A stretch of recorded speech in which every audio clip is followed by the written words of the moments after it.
most.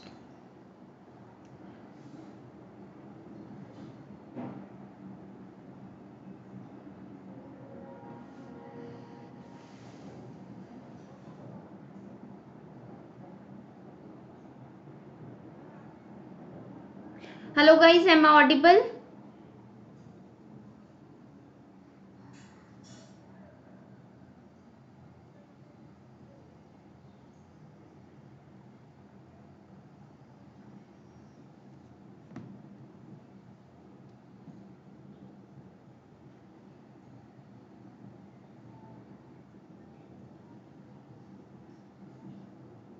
Okay, so I hope the audio and video is clear. Kindly confirm. There was some technical glitch, guys. Sorry for the inconvenience caused. I hope the audio and video is clear now.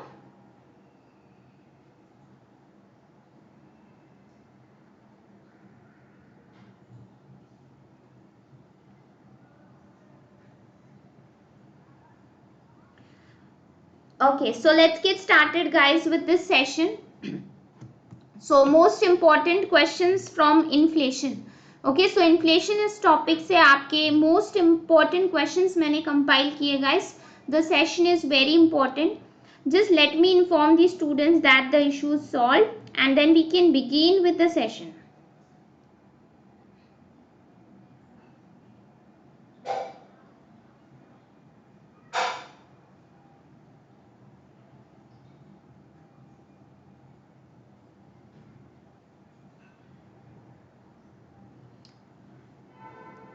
Okay.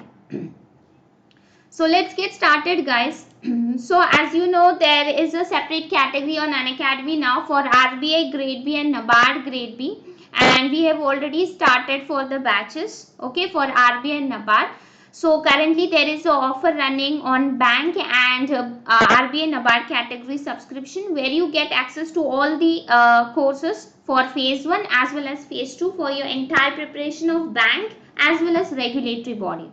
Okay, so there is almost a discount of 75%. Okay, so 75% से ज़्यादा आपको discount है. You can see the old prices and the new prices, and this is a limited period offer, guys. And I have just started with my new batch for management yesterday itself. Okay, I have started with this batch on management yesterday itself, and yeah, this batch is already started for economics and social issues, and there are agriculture and rural development sessions and English descriptive also as a part of this course. So both the courses are very comprehensive, guys. Okay, you can join the upcoming and the ongoing batches for RBI and NABARD on Unacademy itself. Okay, so you will find the links in the description box for the courses that you need to refer to.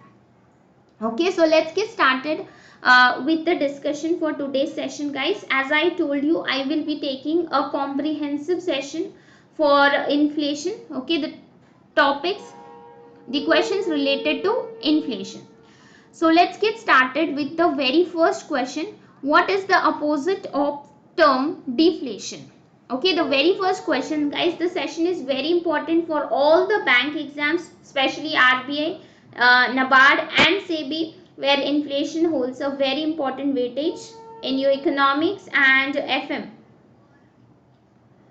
So yes, पहला question है आपका, deflation का opposite term क्या है?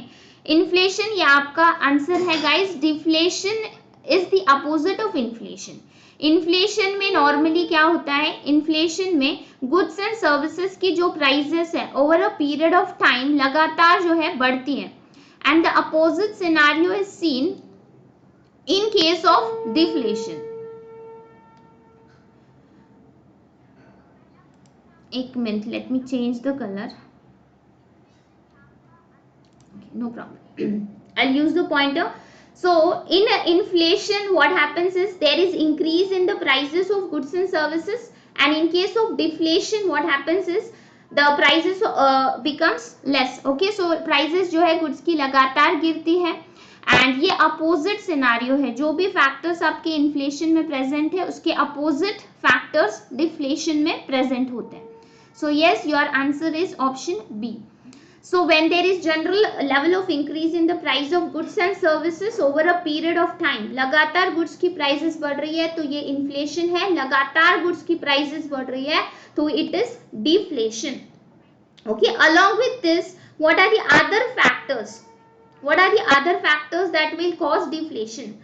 अब inflation की अगर हम बात करते हैं तो डिमांड ज्यादा होती है, प्राइसेस ज्यादा होती है, राइट? डिमांड की वजह से प्राइस बढ़ रही है. लेकिन deflation is opposite of inflation which says that demand कम हो रही है. ओके, डिमांड कम होती है और डिमांड के कारण प्राइसेस भी जो है गुड्स की कम होती है. तो सारे फैक्टर्स इन्फ्लेशन और डिफ्लेशन में एक दूसरे से अपोजिट हो जाते हैं.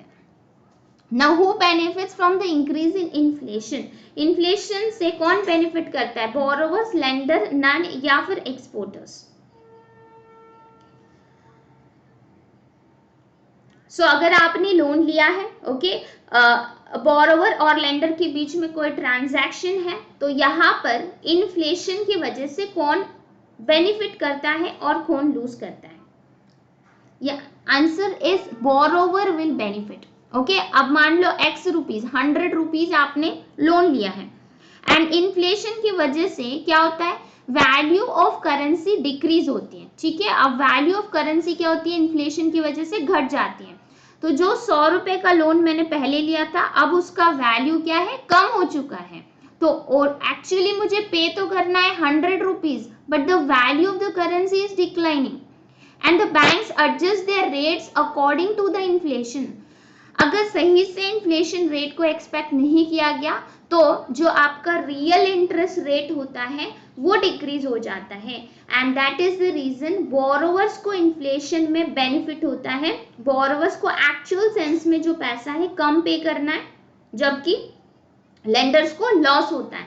तो याद रखना है इन्फ्लेशनरी सिचुएशन में बोरोवर्स का बेनिफिट है and lenders are the losers.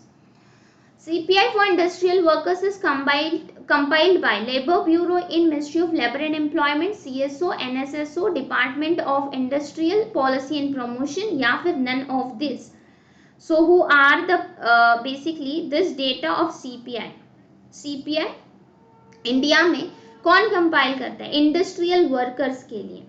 So industrial workers और एग्रीकल्चरल लेबर्स के लिए ये डेटा कंपाइल करता है लेबर ब्यूरो. ठीक है, याद रखना हमें इंडस्ट्रियल वर्कर्स के लिए और एग्रीकल्चरल लेबर्स के लिए ये डेटा कंपाइल किया जाता है labour bureau in ministry of labour and employment द्वारा.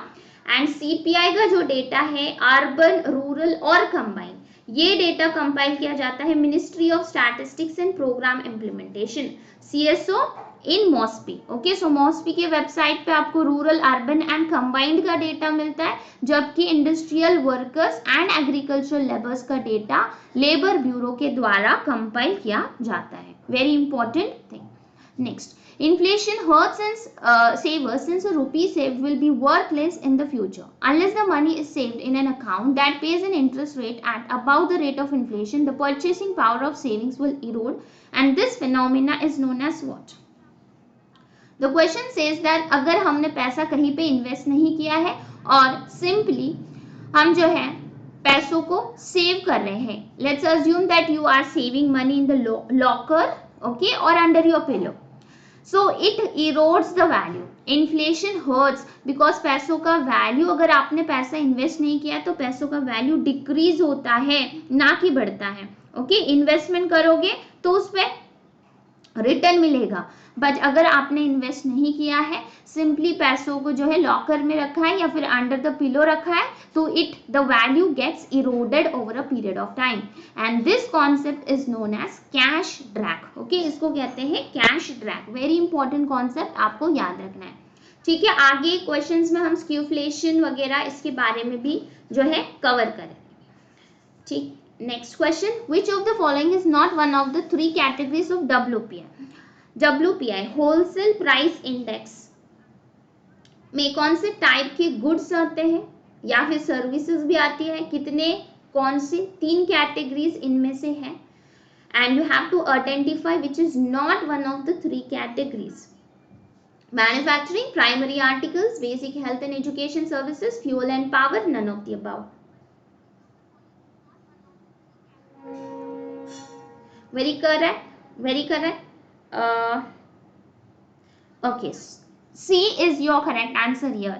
Very simple. Okay, wholesale price index, अब दो मेजर्स है हमारे देश में. Okay, WPI and CPI, and we measure inflation in India on the basis of CPI, that is consumer price index.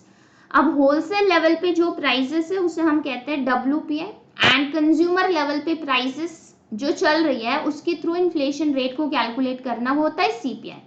तो जब भी हम होलसेल की बात करते हैं, we have 3 categories of items included, that are manufacturing, primary articles and fuel and power. Very logically भी आप सोचोगे तो WPI में सिर्फ गुड्स होते हैं, होलसेल में हमको सर्विस नहीं मिलती. सो यहाँ पे education and education services, basic health services, these are a part of CPI, not WPI. ठीक है, तो ये CPI में आते हैं, WPI में केवल ये 3 टाइप के goods included. Which of this following correctly describes bottleneck inflation? Bottleneck inflation इनमें से कौन से टाइप का इन्फ्लेशन होता है, जिसको हम स्ट्रक्चरल इन्फ्लेशन भी कह सकते हैं.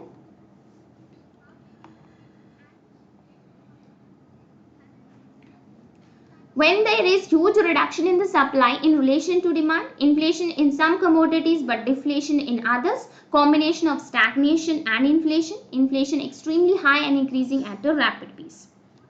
So यहाँ पर bottleneck या फिर जो आपका structural inflation है, it means that there is huge reduction in supply in relation to demand. Okay, demand भी से demand उतनी है या फिर demand बढ़ गई है, बट यहाँ पे डिमांड के कंपैरिजन में अगर सप्लाई कम हो जाता है, जैसे मास्क, सैनिटाइजर की डिमांड काफी थी लेकिन सप्लाई इनिशियली लॉकडाउन में उतना नहीं हो पाया था, due to maybe due to that was due to pandemic which was a supply side hazard. Okay, it may be due to accident, okay, machinery failure के कारण, ब्रेकडाउन के कारण, या फिर गवर्नमेंट मिसमैनेजमेंट के कारण अगर सप्लाई रिड्यूस हो जाता है और डिमांड अभी भी उतनी है या फिर डिमांड बढ़ रही है, तो हम कहेंगे ये बॉटलनेक या फिर स्ट्रक्चरल इन्फ्लेशन होगा.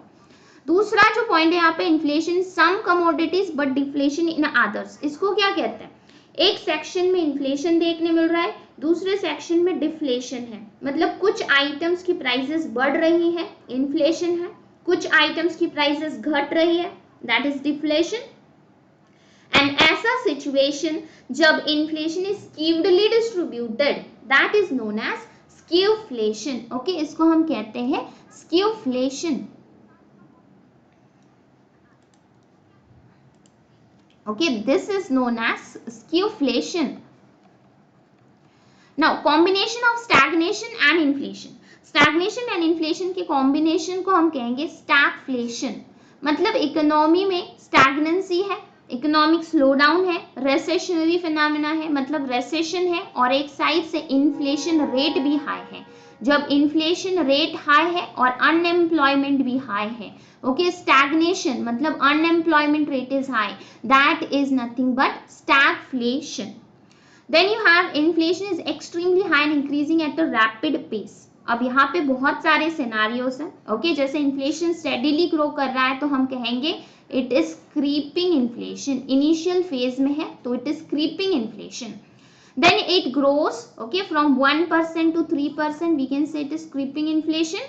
3% to 10%, we say it is walking inflation. Then अगर single digits के बाहर inflation rate चला जाए तो we say it is galloping और jumping inflation. डबल या फिर ट्रिपल डिजिट्स में अगर inflation जाता है तो it is galloping या फिर jumping, hopping inflation. अगर इससे भी सीवियर इन्फ्लेशन हो जाए तो we say it is hyper inflation, which is uncontrollable situation for the economy. जो इकोनॉमी के लिए डेंजरस है, कैंसरस माना जाता है, वो होता है हाइपर इन्फ्लेशन.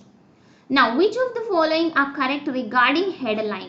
हेडलाइन के बारे में मैंने आपको बताया था, हेडलाइन इन्फ्लेशन क्या होता है, कोर इन्फ्लेशन क्या होता है, तो इनमें से कौन सा स्टेटमेंट हेडलाइन इन्फ्लेशन के बारे में करेक्ट है.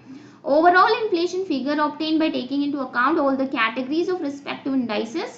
RBI measures headline inflation on the basis of CPI, Urjit Patel committee has recommended using WPI as a measure of headline inflation. So here the option 1 and 2 are correct. Okay, सिर्फ यहाँ पे option 1 and 2 correct है. Headline मतलब सारे goods को consider करते हुए inflation को कैलकुलेट करना, चाहे वो आपके वॉलेटाइल आइटम्स हो या फिर नॉन वॉलेटाइल हो. When we take the overall figure we say it is headline inflation. RBI headline inflation को सीपीआई पे मेजर करता है, कंज्यूमर प्राइस इंडेक्स पे, ना कि डब्ल्यूपीआई में. ओके 2014 तक के डब्ल्यूपीआई पे मेजर होता था. Since 2014 on the recommendations of Urjit Patel committee the headline inflation or the overall inflation of the economy is measured using CPI not WPI. ठीक है, तो यहाँ पे WPI के कारण स्टेटमेंट 3 रॉन्ग है, बाकी दो आपके करेक्ट आंसर्स है. Which of the following is incorrect regarding impact of inflation on economic entities? Economic entities पर इन्फ्लेशन का जो इम्पैक्ट है, इससे रिगार्डिंग कौन सा स्टेटमेंट इनकरेक्ट है? Investment increases as loans become cheaper. People cut their consumption. Inflation depreciates the value of domestic currency. Inflation decreases employment in a short run. या फिर none of the above.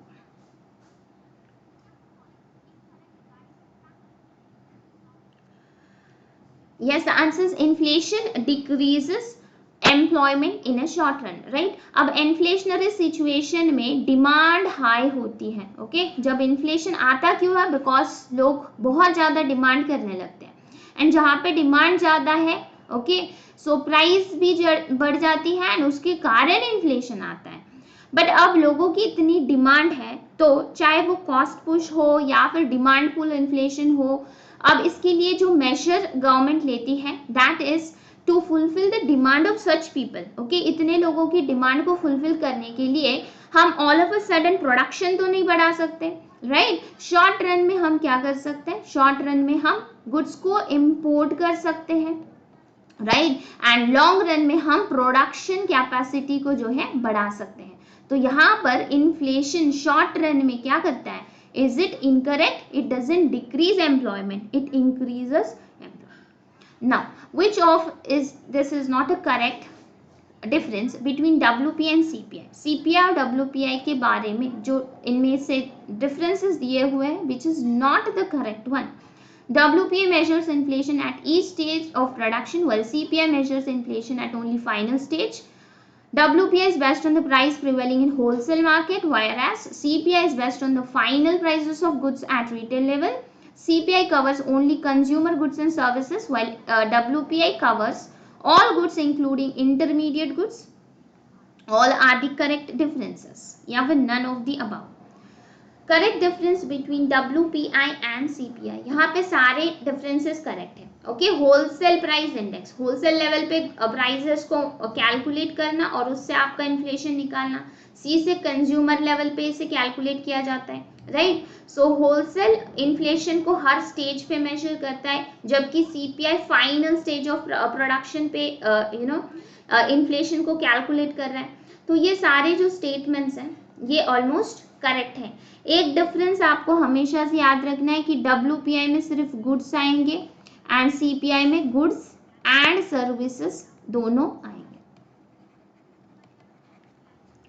Next, which of the following types of inflation is being described in this line? There is very high inflation running in the range of double or a triple digit. This inflation occurred in 1970s and 80s in the Latin American and Russia post disintegration, which is known as jumping or running or hopping. एक alternate name आपको examination में ये RBI grade B में पूछा जा चुका question है.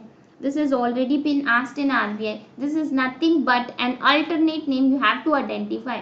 जहाँ पे इन्फ्लेशन रेट डबल या फिर ट्रिपल डिजिट्स में हो जाता है, जिसे हम कहते हैं जंपिंग, रनिंग, हॉपिंग या फिर गैलोपिंग इन्फ्लेशन. ओके एक और नाम यहाँ पे आप याद रख सकते हो, run away. Okay run away, this is also indicating that now the inflation is going to become severe.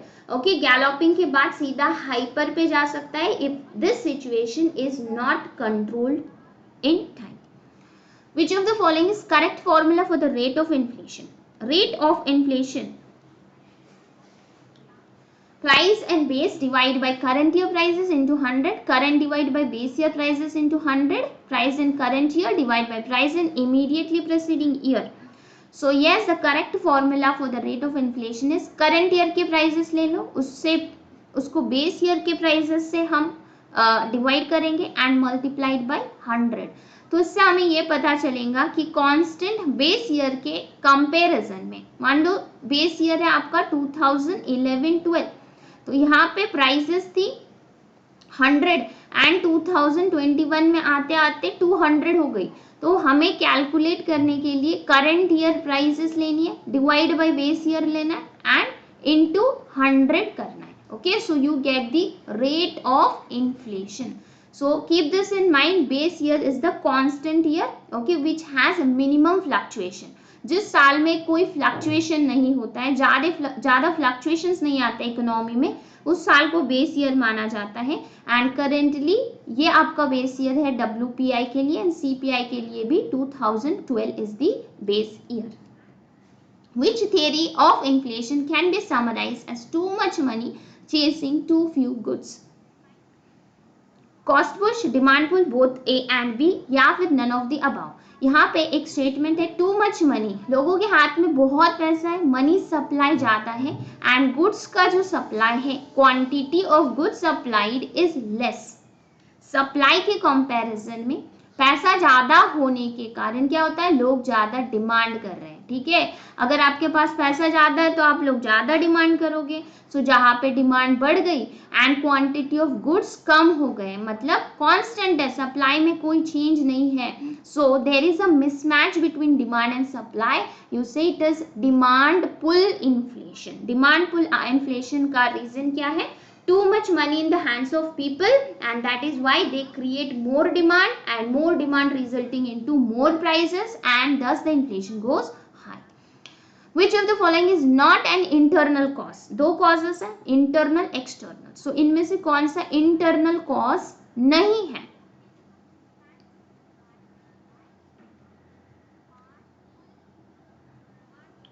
Which of the following is not an internal cause of inflation? Very simple, depreciation of exchange rate. Okay, depreciation मतलब क्या, $1, okay, मान लो it is equal to 70 rupees. अगर $1 75 rupees हो जाता है तो we say that there is depreciation of our currency. हमारी currency dollar के मुकाबले डेप्रिशिएट हो रही है. So in case of depreciation of exchange rate, there is impact on the importers and exporters, right? Depreciation में exporters को फायदा होता है, appreciation में importers को फायदा होता है. तो अब बेसिकली ये सिर्फ हमारे इकोनॉमी को नहीं बल्कि ओवरऑल ग्लोबली भी इसका इम्पैक्ट क्रिएट कर रहा है. तो ये इंटरनल कॉज नहीं हो सकता है, ये एक एक्सटर्नल कॉज है which affects the entire economy on a whole.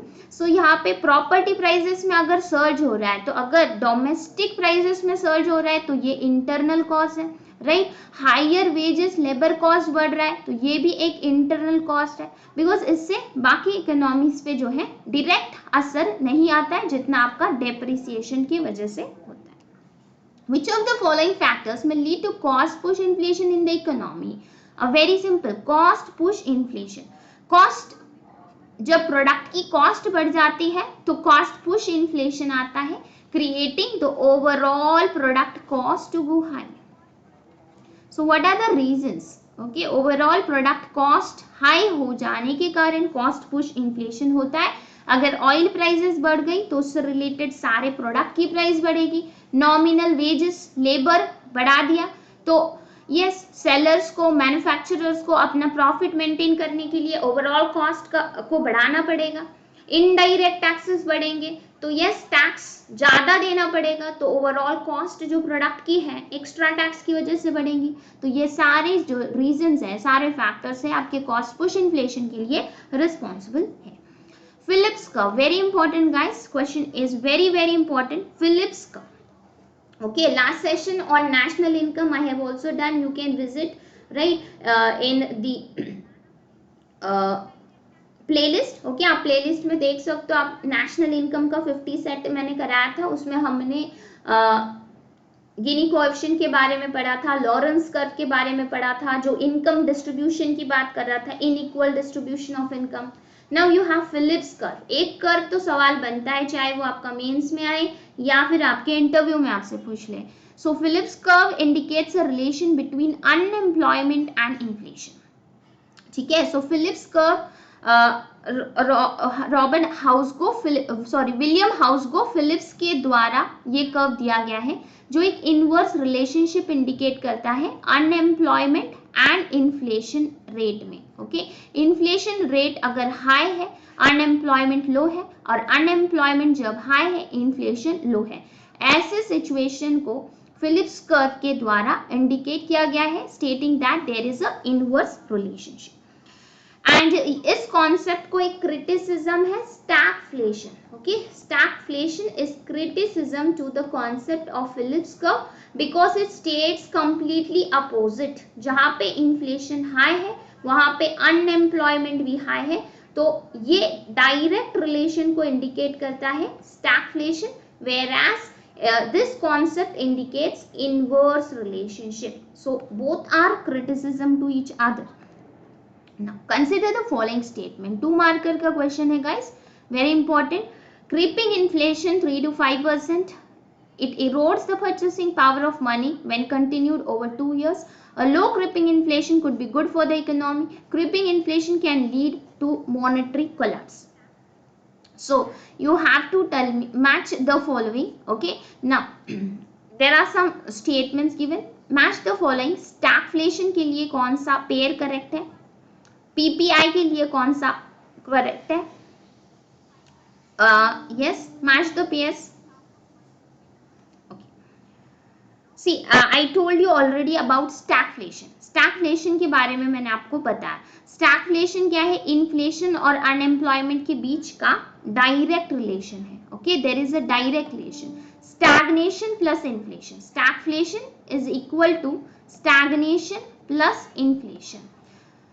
It means that when there is high unemployment, okay, stagnant कब हो जाती है इकोनॉमी? जब अनएम्प्लॉयमेंट रेट हाई है और इन्फ्लेशन रेट भी जो है हाई है।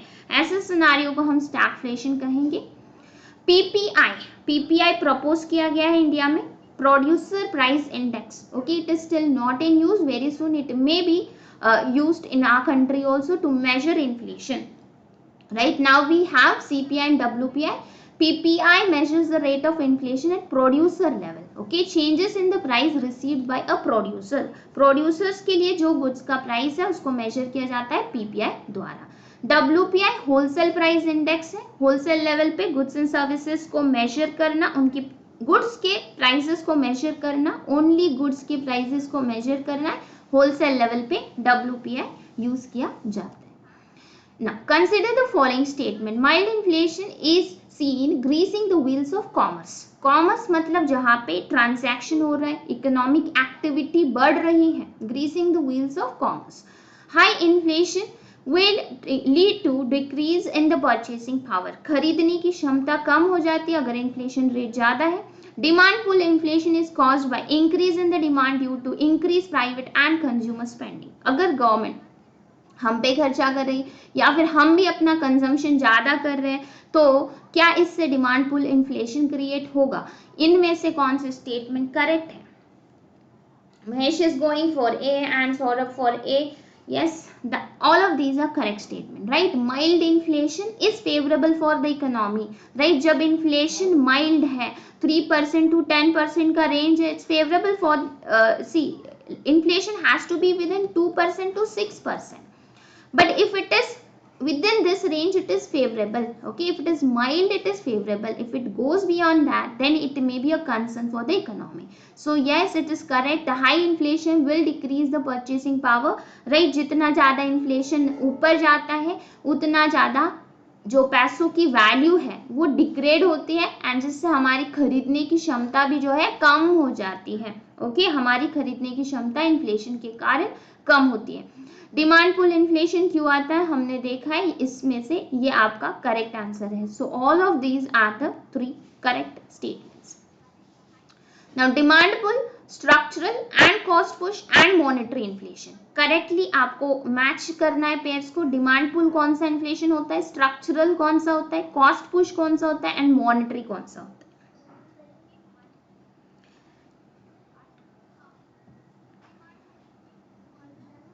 This is very important session guys, not only for your prelims but mains also and interview also.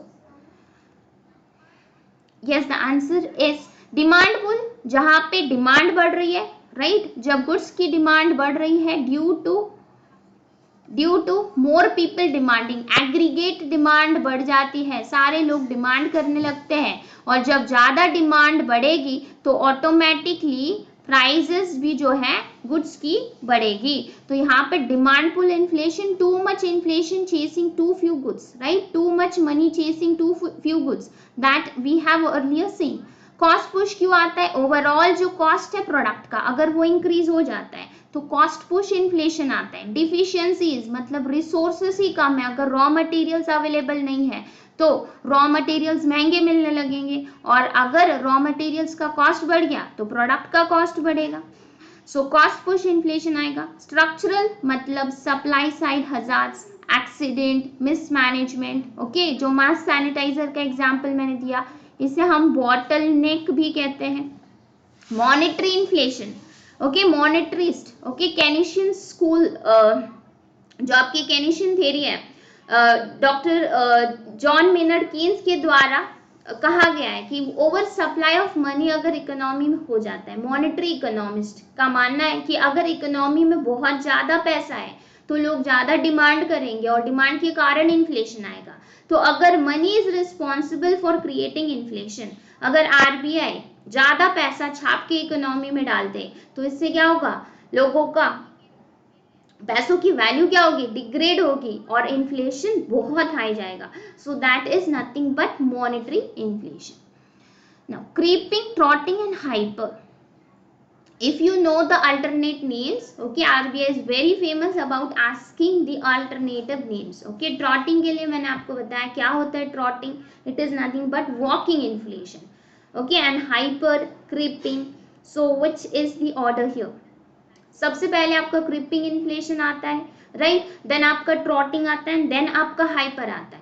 तो क्रीपिंग इन्फ्लेशन एक मैनेजेबल फिगर्स में होता है, राइट, सिंगल डिजिट में हम इसको आसानी से कंट्रोल कर सकते हैं। अगर ये रेंज के बाहर जा रहा है, 6% से ज्यादा हो रहा है तो yes it is manageable. Trotting, okay, trotting अगर और तेजी से दौड़ने लगे, और तेजी से दौड़ने लगे inflation, jumping, okay, walking, so it is walking inflation. Trotting मतलब ये वॉकिंग इन्फ्लेशन है, अगर ये बढ़ रहा है तो it might result into galloping. फिर ये सिनारियो वर्स्ट हो जाता है जब इन्फ्लेशन डबल या फिर ट्रिपल डिजिट्स में आ जाए।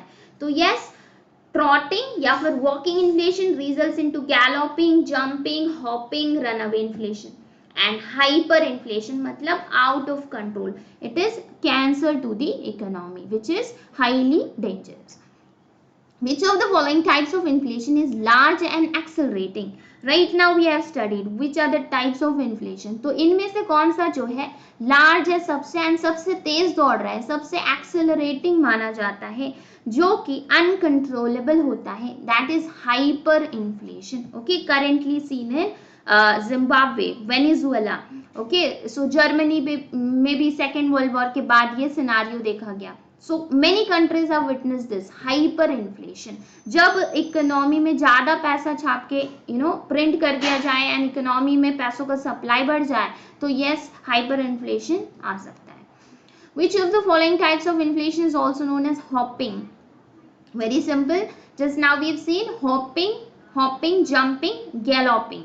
So galloping डबल या फिर ट्रिपल डिजिट्स के इन्फ्लेशन को कहते हैं।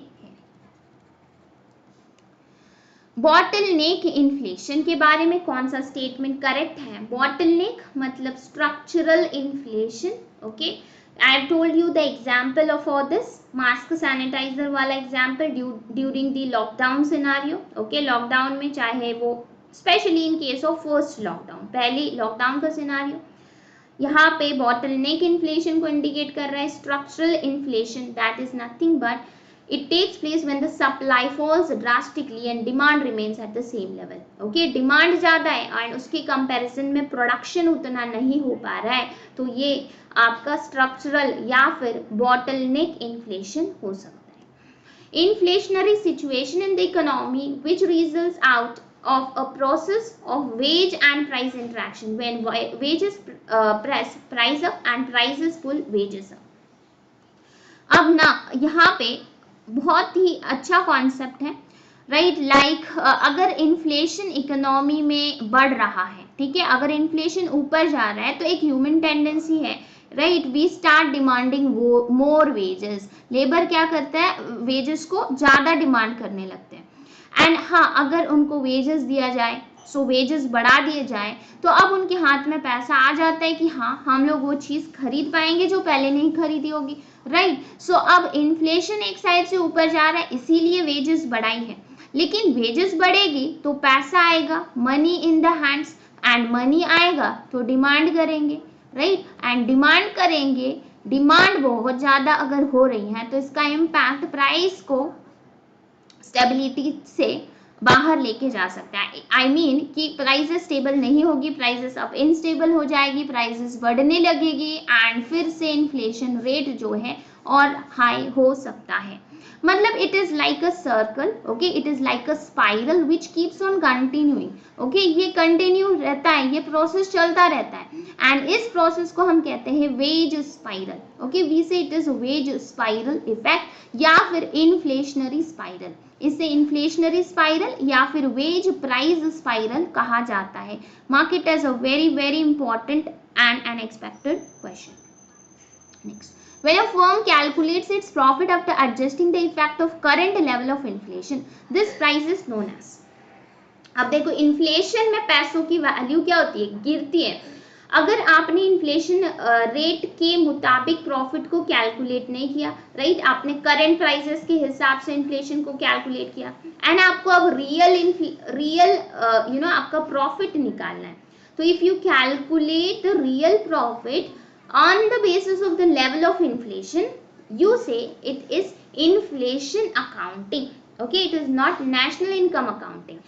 Prices, आप कौन सा प्रॉफिट निकाल रहे हो, आप प्रॉफिट निकाल रहे हो एक्चुअली जितना हुआ adjusted after inflation. Okay, if you calculate the profit adjusted after inflation, then that profit is nothing but your inflation accounting, that is done through inflation accounting. Yes, that is your real profit and इस concept को हम कहते हैं inflation accounting. ये कोई static concept नहीं है, ये concept आपके current affairs में देखने मिलता है आपको. So yes, if you calculate your profit adjusting the inflation rate, then you say it as inflation accounting. Phillips curve advocates a relation between which of these two aggregates of the economy. Now we have seen this multiple times. Now you can tell me which among this is a correct.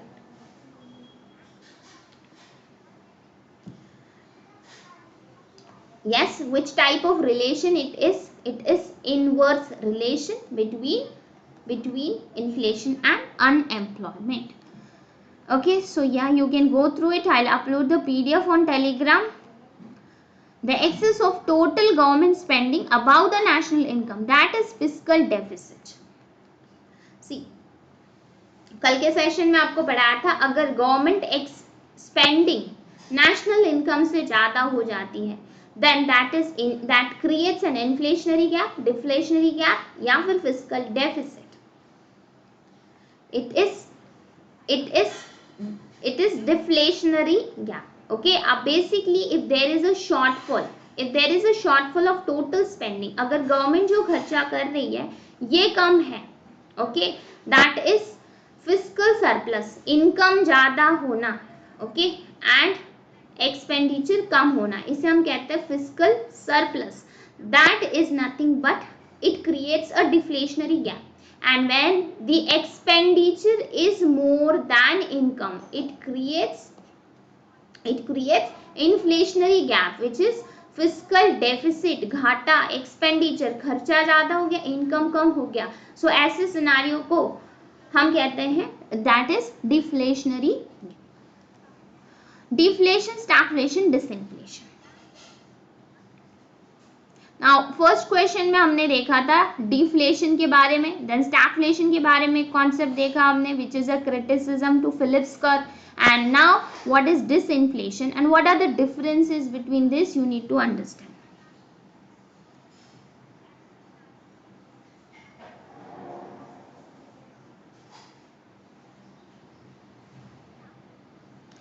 C deflation मतलब opposite of inflation. Okay, deflation मतलब opposite of inflation. सबसे पहला, जब general prices गिर रही है, inflation में prices बढ़ रही है, डिफ्लेशन में प्राइसेस घट रही है. तो deflation is opposite of inflation. Stagflation मतलब स्टैग्नेशन प्लस इन्फ्लेशन. सो जब स्टैग्नेशन है, अनएम्प्लॉयमेंट ज्यादा है और इन्फ्लेशन रेट भी ज्यादा है, तो इट इज स्टैगफ्लेशन. Disinflation मतलब inflation is still in positive figures but the rate of inflation has declined. Okay, so जब रिडक्शन हो जाता है इन्फ्लेशन के रेट में but inflation is still in positive figures. मान लो 5% से इन्फ्लेशन 4% पे आ जाना, 3% पे आ जाना, it means it is decreasing and this rate is nothing but disinflation. Next, a rise in the general level of prices, a sustained rise in the general level of prices, persistent increase in the general level of prices, increase in the general level of prices that is sustained over time, rising prices across the board is inflation. Okay, is it a correct or a wrong statement? You have to tell. If the prices of one good has gone up, it is not inflation. It is inflation only if the prices of most of the goods have gone up. अगर आपको पता है inflation का concept या फिर definition क्या कहता है, so you will answer this statement very correctly. Which of the following is correct? Only 1, 2, both 1 and 2 या फिर neither 1 nor 2. yes, no, yes, Mahesh is correct. The answer here is both 1 and 2 are correct because यहाँ पे option 2 क्या कह रहा है?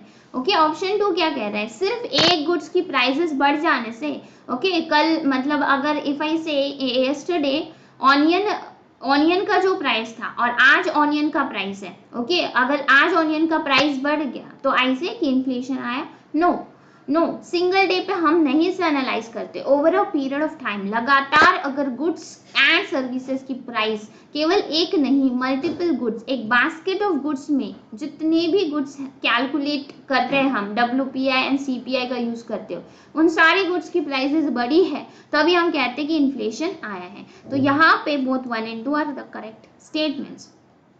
Which of the following regarding the measurement of the rate of inflation is correct? Rate of inflation is measured on the basis of price indices, which are the two kinds, WPI and CPI. A price index is a measure of average level of prices. Price index shows the exact price rise or fall of a single good. Which of the following is correct?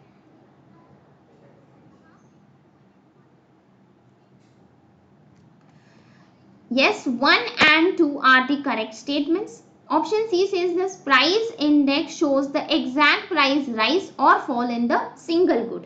नहीं, it has to be multiple goods. बहुत सारे goods का average price निकाला जाता है. Average price change कितना आया है? तो ऑप्शन 3 वैसे भी यहाँ से रॉन्ग स्टेटमेंट है. WPI के बारे में स्टेटमेंट करेक्ट है एंड यहाँ पे एवरेज होने के कारण ये भी स्टेटमेंट आपका करेक्ट है.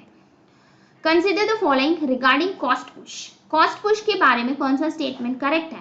अगर फैक्टर इनपुट का कॉस्ट इंक्रीज हो रहा है, जैसे कि वेजेस हुए, रॉ मटेरियल्स हुए, इससे क्या कॉस्ट पुश इन्फ्लेशन होगा? If the price rise which result in increase in the production of cost is cost push. Keynesian school, okay, John Maynard Keynes के द्वारा ये कॉन्सेप्ट, हम कहते हैं monetary economist, who suggested that the control on prices and income as direct ways of checking such inflation and moral suasion and measures to reduce the monopoly power of trade unions as indirect measures. अब यहाँ पे monopoly power मतलब RBI morally sued करके, okay, you know, moral suasion मतलब जब RBI कुछ guidelines issue करती है that how to control the inflation, okay, by changing the rates of the inflation in monetary policy. So that is also suggested by Keynesian school and this is in fact a correct statement. Okay, this is in fact a correct statement.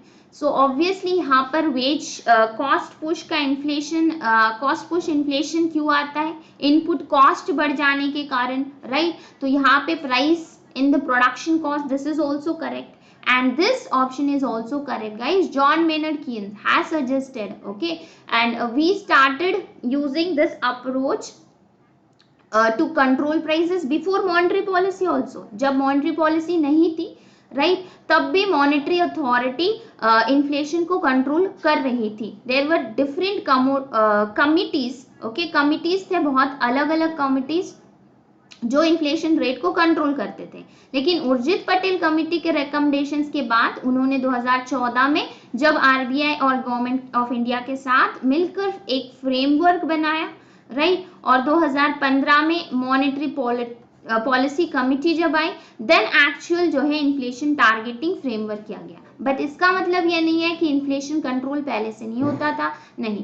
केनेशियन school suggested that how to control prices and even besides this there were many committees working for this purpose. So all of the above are correct statement. Which of the following are used to measure inflation? WPI, CPI, GDP deflator. तो यहाँ पे wholesale price index, consumer price index या फिर GDP deflator. GDP deflator हमने national income में concept पढ़ा है. And yes, let me tell you guys, many of you will make a mistake here कि डब्ल्यूपी एंड सीपीआई दो ही measures हैं, बट डायरेक्टली और indirectly GDP deflator also calculates the price change. Okay, price change. Base year में वही good का price कितना था और करंट ईयर में वही गुड का प्राइस कितना चल रहा है. Nominal GDP divide by real GDP into 100 is your GDP deflator, and that we have studied in the very first chapter, that is measurement of economic growth, right? तो यहाँ पे तीनों statements correct हैं. Yes, all of the above. Even GDP deflator is used to measure inflation. Next, consider the following statement regarding the monetarist view of cost push inflation. For monetarist, cost push inflation is not a truly independent theory of inflation. It is to be financed by some extra money. The extra money is created by the government via wage revision, public borrowing, printing of currency. The price wage does not get automatically reciprocated by consumers purchasing. इनमें से कौन सा statement monetarist view of cost push inflation के बारे में correct है? Very good या Saurabh. Okay Saurabh, very correctly answered. आपने पिछला स्टेटमेंट, पिछला क्वेश्चन बहुत ही करेक्ट आंसर किया. With good patience you answered it very rightly. Very good. So yes, इसके बारे में यहाँ से option 1 and 2 are both the correct statements guys. I have told you about the cost push inflation. And यहाँ पर third statement कहता है कि price rise does not get automatically reciprocated by consumer purchasing. Okay, automatically consumer purchasing के वजह से अगर goods का प्राइस बढ़ रहा है तो वो कॉस्ट पुश इन्फ्लेशन उसके लिए रिस्पॉन्सिबल नहीं होगा. Okay, consumer spending demand pull में जाएगा. कॉस्ट पुश स्पीक्स अबाउट कि ओवरऑल प्रोडक्ट का कॉस्ट क्यों बढ़ रहा है. ओके, तो यस, ये दोनों स्टेटमेंट आपके करेक्ट है. यहाँ से with reference to monetarist view of inflation, which of the following statement is correct? Monetarist, a particular level of money supply for a particular level of production is healthy for the economy. According to monetarist, extra creation of money over the same level of production causes inflation. The monetarist suggests proper monetary policy to check the situation of inflationary pressure. Come on, answer this question.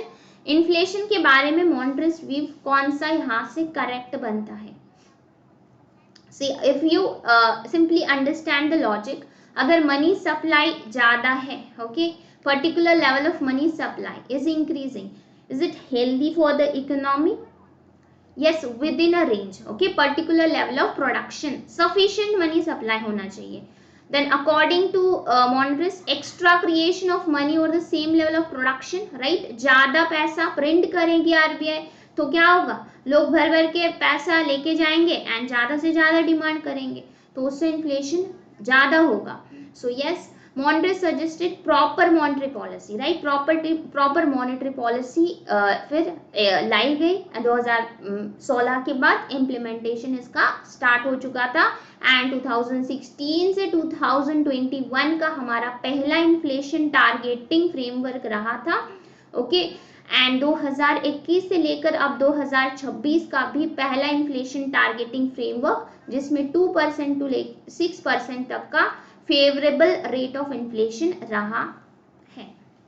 So yes, all of the above are correct statements. Which of the following measures should be taken to check existing inflation in an economy?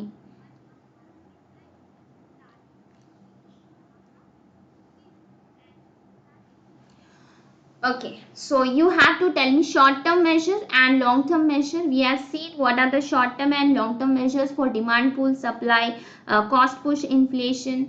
So government may go for import of goods in short supply as a short term measure. In a long term measure, government go to increase the production to match the level of demand. The government may try to cool down the price by cutting the production cost of goods, showing price rise with the help of tax breaks. Okay, that is bracket creep, tax cut करना. So यहाँ से सारे statements आपके correct है। Short term में हम क्या कर सकते हैं, अगर डिमांड ज़्यादा है तो गुड्स को बाहर से इंपोर्ट करें। लॉन्ग टर्म में हम क्या करेंगे, हमारे इकोनॉमी में ही प्रोडक्शन को बढ़ा देंगे। सो यस, यहाँ पे दोनों स्टेटमेंट्स करेक्ट है। एंड देन गवर्नमेंट प्राइस को कूल डाउन कर सकती है, प्राइस को कंट्रोल कर सकती है by cutting down the production cost. Production में लगने वाले खर्चे को कट डाउन करेंगे, राइट। टैक्स को कट करेंगे तो ओवरऑल प्रोडक्ट का कॉस्ट कम होगा, इन्फ्लेशन कंट्रोल में आएगा। Consider the following statement regarding the Monroe's view of demand pull inflation. Demand pull inflation के बारे में कौन सा स्टेटमेंट यहाँ से करेक्ट है? Demand pull inflation is creation of extra purchasing power to consumer over the same level of production. This is a typical case of creating extra money without equivalent creation in the production or supply.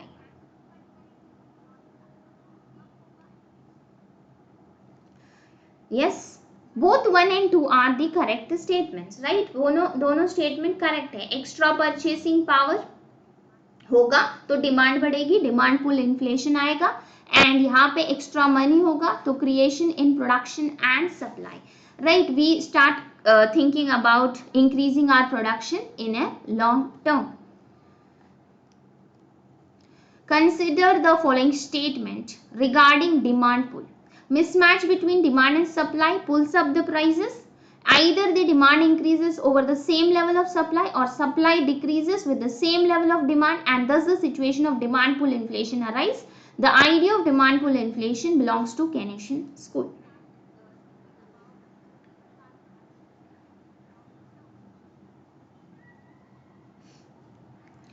Yes, all of the above are the correct statement, right? Demand pull के बारे में सारे statements हमने पहले question में directly और indirectly पढ़ लिए थे। ये सारे स्टेटमेंट आपके करेक्ट है। So that's all guys. So I hope this questions were quite helpful. Okay, ये क्वेश्चन आपका 1 मार्क और 2 मार्क क्वेश्चन सारों को कंपाइल करता है।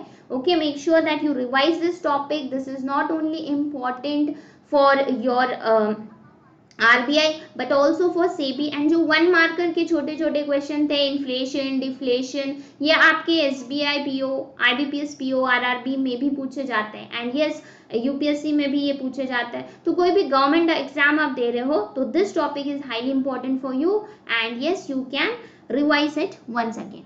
Okay, so I have started my course from yesterday on management, and yeah, this will cover you 100%. You can score 100% in management if you follow me on Unacademy for this courses at 7 PM. आज भी session रहेगा 7 बजे।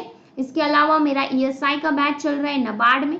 Okay, economics and social issues, यहाँ पे ARD and English के भी batches हैं and बाकी RBI के भी बैचेस जो है कॉम्प्रिहेंसिवली ऑलरेडी चल रहे हैं।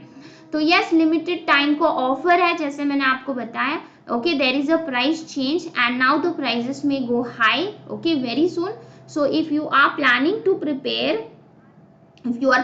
Prepare for any regulatory body, then you can go for the subscription. Questions are basically, Mahesh, actually you have already done in the plus, so that you might be thinking, okay, the pattern of the question is changed. Okay, question का pattern बदलता है, concept वही है, but it may be in the in match the pairs. Okay, match the pairs के form में या फिर one liner के form में. So I try to keep a variety of question with different patterns so that you get a practice. Okay, आपको practice हो, because आपको examination में टाइम कम होता है, तो इसलिए कोशिश रहती है कि वैरायटी ऑफ क्वेश्चंस आपके कवर हो. So you can use this code RUHI10 to avail a maximum discount. And yes, if you have liked the session, kindly hit the like button and do share with your friends. Hope to see you in the next session. Till then, thank you. Bye bye. Take care. Have a nice time.